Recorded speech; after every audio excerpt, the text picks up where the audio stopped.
The life overshadowed by misfortune and the sorrowful fate of Arnold Jackson. Throughout the long history of global television, some characters have managed to cross the invisible barrier of the screen, winning the affection of millions thanks to their warmth, their effortless humor, and a charm impossible to erase from memory.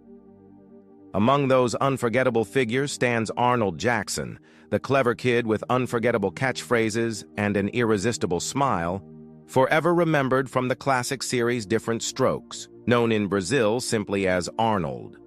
This beloved role was brought to life by the gifted Gary Coleman, who not only delivered laughter, but also became an emblem of innocence, hope, and tenderness for an entire generation. Yet beyond the bright lights and the applause of audiences, Coleman's real life was far harsher, worlds away from the lightheartedness of his most famous character. His path, which began when he was just a child stepping into show business and quickly evolving into one of the most recognizable faces on American television, was filled with enormous struggles, bitter disappointments, and an ending that shocked the globe.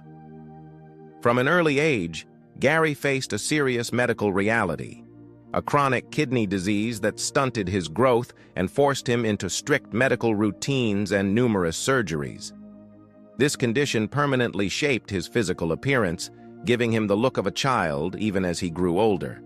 Ironically, that very trait, combined with his undeniable talent, opened Hollywood's doors for him and secured a meteoric success that, at first, looked like a dream come true.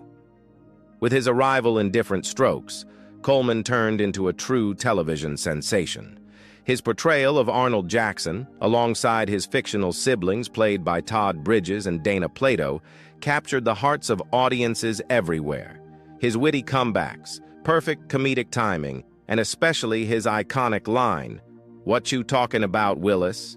became a trademark, echoing beyond the show itself into commercials, variety programs, and countless other productions.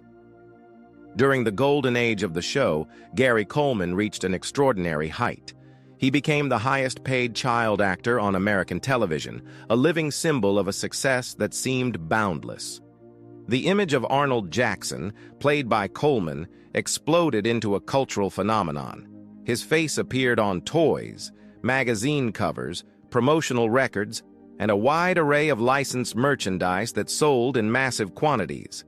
His acting was celebrated not only with awards but also with the deep affection of fans who saw in him a child capable of brightening any screen with humor and tenderness.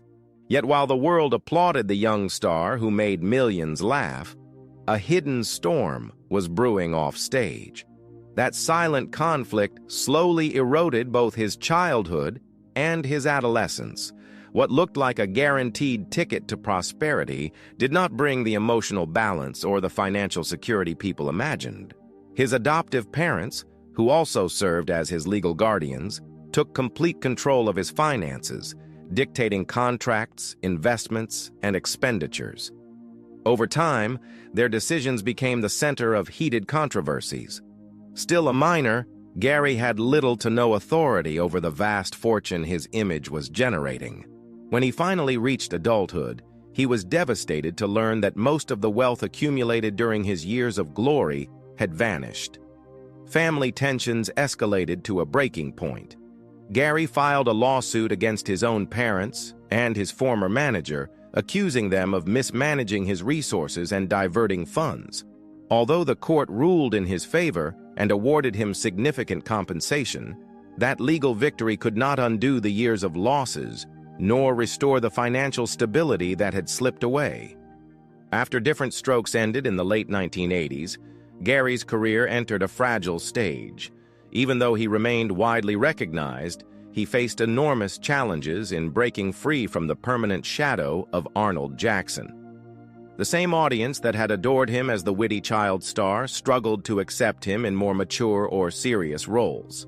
At the same time, the entertainment industry itself showed little interest in offering him new opportunities, pigeonholing him and stifling his attempts at reinvention. In the following years, he appeared in films, lent his voice to animated shows, and made guest appearances on various television programs. Still, none of these projects managed to restore the level of fame and prestige he had enjoyed during his golden years. As years went by, Gary Coleman's opportunities in the entertainment industry steadily dwindled. More often than not, he was invited only to parody himself, reviving the image of Arnold Jackson in comedic or even exaggerated cartoonish ways. What the public perceived as a sweet dose of nostalgia became, for Gary, a suffocating cage, a symbolic prison from which he never managed to escape. That unbreakable link to his past, combined with the physical limits imposed by his fragile health, the result of a congenital kidney condition that forced him to undergo frequent dialysis, only deepened his feelings of frustration and loneliness. Since childhood, Gary lived with constant pain and the certainty that his growth had been irreversibly cut short. He barely reached 4 feet 3 inches in height, a condition that, while it initially boosted his career, later became a relentless barrier in adulthood. The youthful look that once earned him sympathy and screen appeal eventually closed more doors than it opened. But his struggles weren't confined to his career. His personal life was equally turbulent. Over the years, Gary admitted he found it extremely difficult to build lasting emotional relationships. In 2007, he married Shannon Price, but the marriage deteriorated quickly. Their union became a storm of arguments, separations, and public disputes, many of which played out under media scrutiny. The relationship lasted little more than a year, and although they legally separated, they continued living together for some time, a decision that only worsened the emotional strain. In the final stage of his life, Gary Coleman was increasingly weighed down by physical limitations and emotional exhaustion.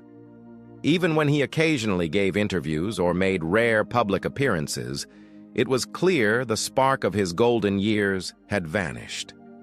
What remained was a weary face, etched with suffering and the scars of an endless inner battle. Despite it all, Gary held on to a fragile flame of hope. He longed to regain control of his own life and finally reach the peace he had been searching for through so many years of instability.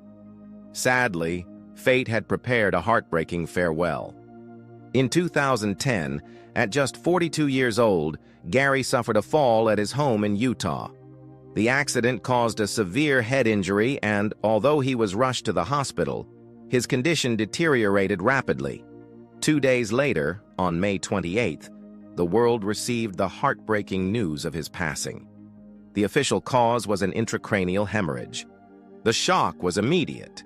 Thousands of fans, colleagues, and admirers from different generations expressed their sorrow through tributes on social media, television specials, and articles across the international press. It was not only the farewell to a beloved actor, but also the loss of a cultural icon tied to an unforgettable era of television history. The character of Arnold Jackson, with his sharp voice, expressive gaze, and that unforgettable catchphrase etched into popular culture, became a symbol of innocence that many felt should never have been broken. Gary Coleman's departure was more than the end of a personal story filled with struggles. It was also a poignant reminder of the dangers of early fame and the heavy burdens child stars face once the applause fades. His legacy, though wrapped in sadness, endures as a testament to talent, resilience, and humanity. Well, my friends, we've reached the conclusion of this video. I hope you found meaning in this journey through the tragic life and sorrowful ending of Arnold Jackson and in the story we've revisited together. Thank you for staying with me until the end.